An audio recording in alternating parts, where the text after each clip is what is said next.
Let's look at composition. Some simple options but very powerful ones. One of the most commonly used concept is what's called the rule of thirds.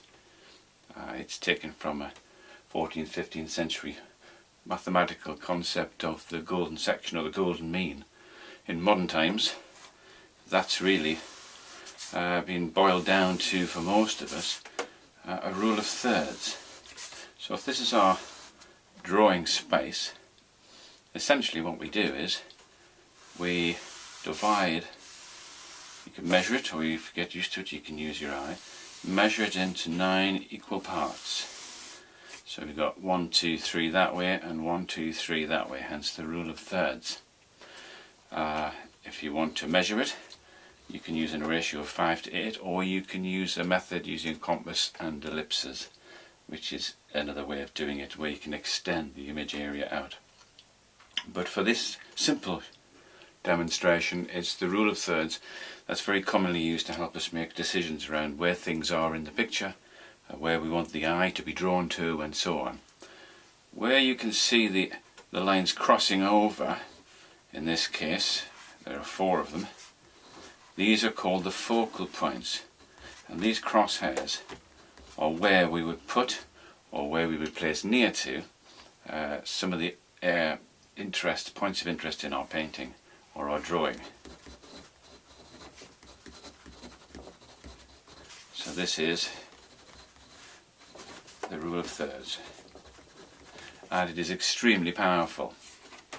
So if we were to think of an image that might be on this, then let's have a look at another sheet.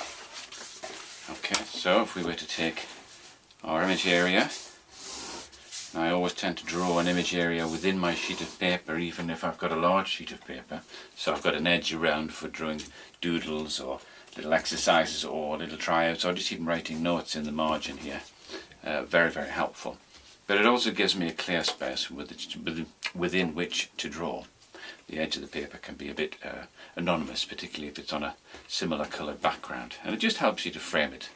So if we were to roughly put in our thirds, you might be able to see this on the camera, I'm not too sure, but if we say there, then we can use, one of the common ones would be perhaps a landscape or a still life. Let's choose a still life. So if we were to use this line here, and if we were to maybe do a bottle on that line, for example, I would know that that is in a very good, strong location within the rectangle. It's to the left, it's on the line of the rule of third, one of them. And there's a focal point here, and there's a focal point here. Now it could be that this is something that you want, such as a reflection perhaps of someone in the bottle, or it could be that there's something particularly you want to be of interest over there. It might not. And then we can use these horizontal lines as well to give us horizon lines. If we give a high one, then it feels as if the surface of the table in this case is tipping up. If we have a low one, it makes the table sit back down, much the same way in landscape. So let's give it a high one, and let's draw that edge quite hard, and let's just take that so it just touches the top of the shade there, of the sheet of paper, or the edge. And let's just take, let's say we've got a light source coming in from here, so we would have a nice shape there. So what I'm doing here is, as well as using the compositional tool, I'm starting to close off these shapes, which is really important. If you can close off a shape, then it gives it strength and vitality, and it starts to fit together a bit like a jigsaw. Anyway, focusing on the rule of thirds, the light's coming down on that, on this side. Okay. So what else could I do? I might need to bring it along this line here, because I've got 2 more focal points I can play with.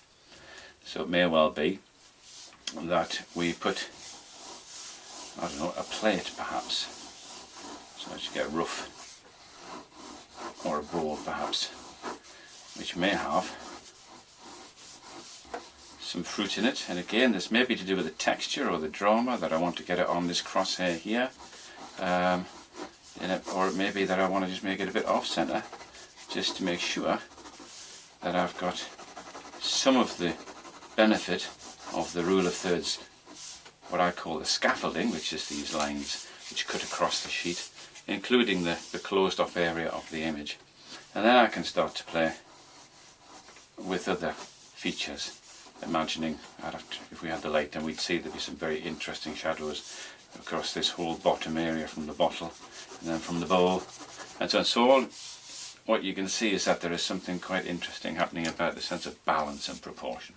And you can use that in any image, any idea. It can be landscape, townscape, it can even be a portrait where you use these focal points here. So that gives you a very quick idea of how you can use the rule of thirds to help you make decisions about composition and design, because a lot of the image making at this stage is about the design element once you've worked out what it is you're trying to actually paint. So there you go, there is the rule of thirds.